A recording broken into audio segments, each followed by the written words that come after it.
Honda Accord Turbo ก็เป็นตัวเริ่มต้นถ้าคุณกำลังดู D segment เนี่ยที่ดีมากก็สำหรับคันนี้เนี่ยตอนที่ผมคุยกับ Honda เขาก็คุยนักคุยหนาเลยฮะว่าคันนี้เนี่ยขับสปอร์ตกว่าตัวไฮบริดซึ่งผมก็เห็นด้วยกับเขานะครับว่ามันขับดีกว่า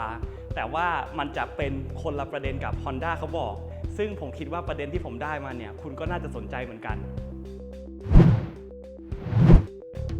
ถ้าคุณกำลังหาข้อเสนอสำหรับรถ Honda Accord หรือว่ารถคันอื่นๆสามารถเข้าไปเปรียบเทียบดีลจากดีลเลอร์ชั้นนำได้ที่ www.carnes.co.th หรือคลิกลิงก์ด้านขวาบนก็ได้ด้านนอกเนี่ยหน้าตาก็ยังให้อารมณ์เดียวกับตัวไฮบริดอยู่แต่ว่าจะมีของที่แตกต่างกันนิดหน่อยอย่างเช่นด้านกันชนด้านหน้าเนี่ยฮะไฟตัดหมอกก็ได้ถูกเอาออกไปแล้วแล้วก็ด้านข้างล้อก็ลดจากขอบ18เป็นขอบ17ด้านหลังก็บอกผมว่าได้เป็นท่อไอเสียแบบคู่ก็จริงแต่ว่ามันก็อยู่ค่อนข้างลึกและเป็นดีไซน์แบบงวงช้างที่ห้อยลงมาซึ่งผมคิดว่ามันก็ยังไม่ค่อยเด่นเท่าไหร่แต่ทีนี้เนี่ยฮะสำหรับลุคโดยรวมด้านหน้าผมว่าก็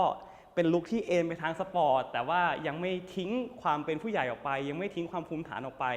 และด้านหลังเนี่ยที่เป็นข้อพิพาทของสังคมมากเลยเพราะว่าบางคนเขาบอกว่าถ้าเขาไม่ชอบก็คือประเภทที่ไม่ชอบเนี่ยก็จะไม่ชอบไปเลยแต่คนที่โอเคก็จะโอเคส่วนถ้าเป็นความเห็นส่วนตัวของผมก็อยู่ในฝั่งโอเคแล้วกันฮะเฉยๆก็สำหรับคันนี้นะครับก็มากับ keyless entry ที่เราสามารถกุญแจรถแล้วก็ดึงประตูออกได้เลย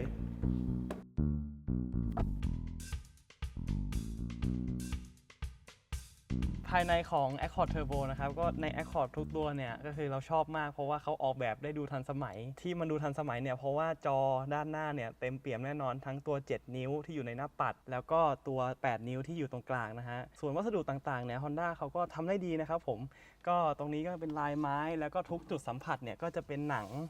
ซะส่วนใหญ่ซึ่งตรงนี้ก็ถือว่าโอเคมากๆแต่ว่าก็ต้องยอมรับด้วยว่าเขาก็มีการใช้พลาสติกแบบแข็งเหมือนกันก็ชิ้นตรงนี้นะฮะกึบแล้วก็อาจจะมีตรงชิ้นงานข้างประตูและด้านล่างก็เช่นกันซึ่งก็เป็นการออกแบบที่โอเคเพราะว่าในที่เราสัมผัสเนี่ยเราจะเป็นวัสดุที่นิ่มรอไว้อยู่แล้วส่วนปุ่มนะครับพวกลูกบิดกับตัวปุ่มด้านหน้าที่ควบคุมแอร์นะฮะก็มีความรู้สึกที่คลิกๆกึกๆน่าใช้งานดีแล้วเวลาเราเปลี่ยนแอร์นะฮะถ้าเกิดเปลี่ยนเป็นเย็นขึ้นเขาก็จะเป็นไฟสีฟ้าและถ้าเปลี่ยนให้มันอุ่นขึ้นเนี่ยก็จะเป็นมีวงแหวนไฟสีแดงบอกด้วยตรงนี้ก็น่ารักดีส่วนเรื่องเบาะนะฮะเบาะคู่หน้าจะเป็นเบาะไฟฟ้าสามารถปรับขึ้นลงเข้าออกปรับข้างหลังได้ไม่มีปัญหาอะไรเลยนะฮะส่วนเบาะตัวนี้เนี่ยเขาก็จะมีเมมให้ด้วยเป็น2โปรไฟล์ซึ่งเมม2โปรไฟล์เนี้ยจะไม่เลื่อนหูข้างให้แล้วแน่นอนด้วยว่าพวงมาลัยเนี่ยไม่เลื่อนด้วยเพราะพวงมาลัยเนี่ยจะเป็นระบบแมนนวลนะครับปรับเองแบบขึ้นลงเข้าออกแล้วสำหรับทางเลือกของสีเบาะเนี่ยสีเบาะในตัวสีเข้มจะได้เป็นเบาะสีขาวอย่างที่เห็นกันนะฮะและในตัวสีอ่อนเนี่ยในตัวสีอ่อนอย่างสีขาวและสีเงินจะได้เป็นเบาะดำยกเว้นตัว Hybrid Tech นะครับที่โทนเข้มอย่างสีดำกับสีเทาจะได้เป็นเบาะสีน้ำตาลซึ่งตรงนี้เนี่ยผมจะชอบเบาะสีเข้มมากกว่าเพราะว่าเบาะสีอ่อนเนี่ยจะดูเก่าเร็วเบาะตัวนี้เนี่ยก็ถือว่านั่งสบายมากๆมีซัพพอร์ตด้านข้างให้นิดหน่อยแต่ไม่กระชับจนเกินไปอย่างนี้เนี่ยถือว่าดีมากฮะเดินทางได้สบายๆแต่ก็มีคอมเมนต์นิดนึงครับว่าตรงพนักพิงแขนทั้งสองข้างเนี่ยผมอยากให้เขายัดไส้ให้มันฟูๆหน่อยจะได้นิ่มกว่านี้แต่ว่าไม่ได้บอกว่าตัวนี้ไม่นิ่มอะไรนะฮะแค่ก็เป็นคอมเมนต์เล็กน้อยเฉยๆส่วนที่เด่นหลักๆที่ทำให้คันนี้ดูทันสมัยมากเลยเนี่ยก็คือหน้าจอหรือหน้าปัดแบบดิจิตอล7นิ้วที่อยู่ใน Driver Cockpit นะครับการออกแบบของเขาเนี่ยทำให้ดูกลมกลืนมากๆถ้าเกิดไม่นั่งจับผิดเขาจริงๆเนี่ยผมจะไม่รู้เลยว่าด้านขวาเนี่ยเป็นอนาล็อกทีนี้วิธีการควบคุมหน้าจอใช่ไหมก็ทำงานผ่านพวงมาลัยมัลติฟังก์ชันตัวนี้เราก็สามารถเลื่อนดูได้ว่าเราอยากเอาเป็นรอบเครื่องหรือว่าเอาอัตราสิ้นเปลืองฮะซึ่งในตัวเทอร์โบถ้าเราดูรอบเครื่องเนี่ยปุ๊บเข้าไปดูรอบเครื่องแล้วเราเข้าโหมดสปอร์ตเนี่ยเขาจะบอกด้วยว่าเทอร์โบเนี่ยกำลังทำงานบูสต์เท่าไหร่อยู่ก็เป็นส่วนเสริมที่น่ารักดีคุณจะได้ไม่ต้องไปติดไอ้กลมๆ3อันข้างหน้าของคุณนะครับส่วนการใช้งานทั้งหมดของตัวหน้าจอเนี่ยฮะก็ถือว่าใช้งานดีครับลื่นไหลคล่องตัวอักษรใหญ่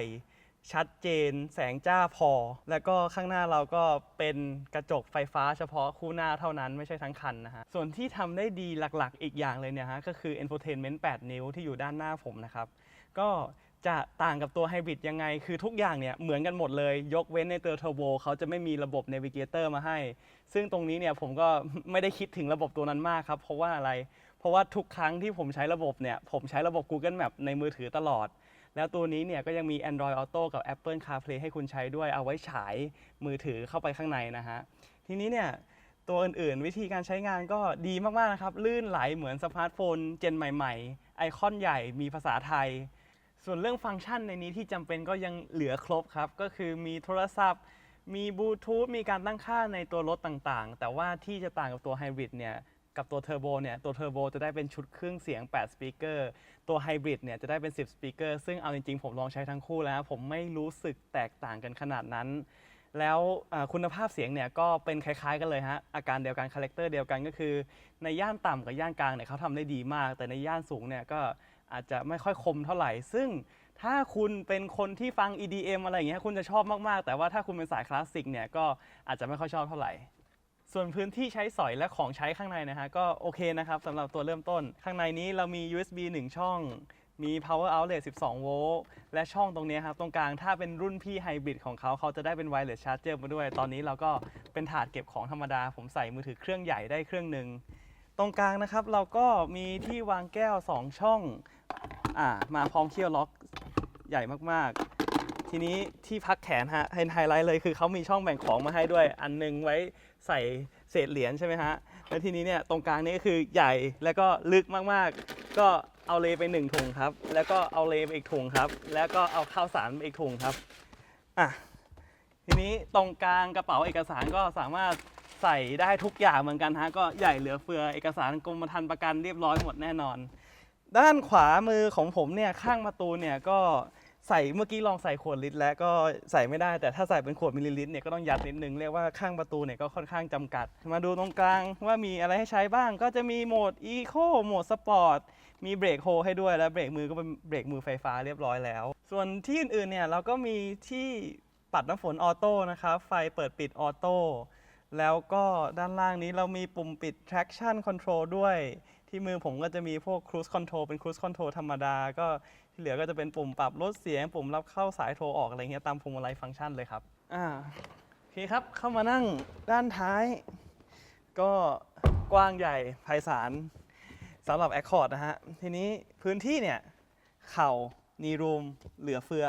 อเยอะมากๆ Headroom ก็ไม่มีปัญหาเลยฮะสามารถสอดเท้าไปด้านหน้าแล้วก็เอนตัวพิงศีรษะไปด้านหลังได้เดินทางกันได้สบายๆนะครับแต่ว่าของใช้ในคันนี้เนี่ยก็ค่อนข้างจำกัดอย่างแรกเลยเนี่ยก็เราจะไม่ได้เป็นที่ชาร์จ USB ด้านหน้า2ที่แบบในรุ่นพี่ไฮบริดเขาแล้วนะครับ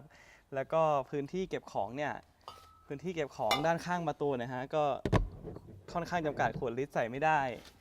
แล้วก็ขวดมิลลิลิตรก็เอาไปลงไว้ได้แล้วอีกอย่างฮะที่เห็นกันชัดเจนมากเลยคือกระจกหลังคันนี้ลงไม่สุดนะครับเท่าที่เห็นแล้วก็ไม่ใช่ระบบออโต้ด้วยส่วนพนักพิงแขนตรงกลางตรงนี้ครับคือผมคิดว่า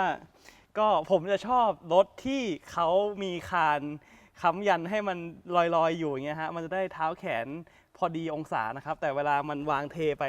กับตัวเบาะอย่างนี้แล้วเนี่ยมันก็ค่อนข้างจะอาจจะดูไม่ค่อยชินไม่ค่อยสบายเท่าไหร่และในคันนี้ก็จะมีไฟอ่านหนังสือให้ด้วยนะครับด้านหลังแล้วตัวนี้เนี่ยก็จะไม่มีม่านบังแดดทั้งด้านข้างและด้านกระจกหลังด้วยซึ่งโดยรวมแล้วเนี่ยโดยสารเนี่ยห้องโดยสารเนี่ยเหลือเฟือมากๆแต่ก็อุปกรณ์ใช้งานจะค่อนข้างจำกัดครับผมนะครับที่เก็บของด้านในเนี่ยก็กว้างและลึกมากๆแต่ยังไงผมก็ไม่แนะนำให้ขนคนนะครับเพราะว่ามันมืดและน่ากลัวที่สุดเลยทีนี้ พอเรามาดูทางเข้าเนี่ยกว้างแล้วก็สูงโอเคมากๆนะฮะส่วนถ้าเกิดใครเนี่ยต้องการขนของเกินพิกัดอะไรอย่างนี้ใช่ไหมฮะคันนี้ก็สามารถเปิดเบาะหลังพับได้ด้วยเป็นแบบทั้งชิ้นนะครับผมไม่ใช่60-40คือข้อเสียเปรียบของแบบทั้งชิ้นเนี่ยเวลาถ้าเกิดคุณจะขนของเกินพิกัดแค่ซีกเดียวเนี่ยคุณยังให้ผู้โดยสาร1คนเข้าไปนั่งได้แต่ว่าพอมันพับลงมาทั้งชิ้นแล้วเนี่ยถ้าคุณต้องเก็บของอะไรเล็กๆน้อยๆสักอย่างก็คือขนผู้โดยสารไม่ได้แล้วนะฮะทีนี้ด้านล่างของเราจะมีเป็นชุดแม่แรงแล้วก็ยางอะไหล่ให้นะครับผมส่วนการปิดเนี่ยก็ปิดแบบแมนนวลเลยฮะ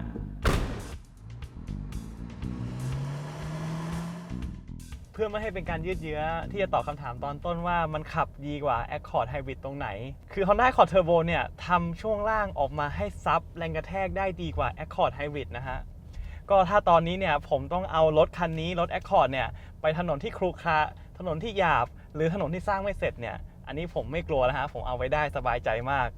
ส่วนถ้าถามถึงช่วงล่างตอนนี้เนี่ยผมรู้สึกว่าถ้าคุณขับในความเร็วประมาณ120หรือว่าถ้าไม่ได้ใส่โค้งแรงอะไรเนี่ยคุณจะไม่เจอปัญหาอะไรเลยส่วนเรื่องเครื่องก็เป็นเครื่อง 1.5 นะครับฟังดูสำหรับรถคันใหญ่ขนาดนี้อาจจะดูเล็กแต่เขาก็ได้ใส่เทคโนโลยีเทอร์โบเข้ามาช่วยด้วยเครื่องตัวนี้ก็จะคุ้นเคยกันในรถ Civic แต่ว่ามีการพัฒนาในส่วนของ Cooling กับระบบท่อไอเสียมาจะได้รีดแรงม้าให้เพิ่มมากขึ้นส่งกำลังให้รถที่มีขนาดใหญ่ขนาดนี้ขับได้ดีนะฮะซึ่งการทำงานของคันนี้ก็ถือว่าทำได้ดีมากเรื่องเครื่องอาจจะไม่ใช่เครื่องสปอร์ตที่สุดเพราะว่าเครื่องเนี่ยเขาดึงแบบไม่ดึงติดเบาะแต่จะดึงแบบดึงหรูๆเหมาะกับเซกเมนต์แบบนี้ดี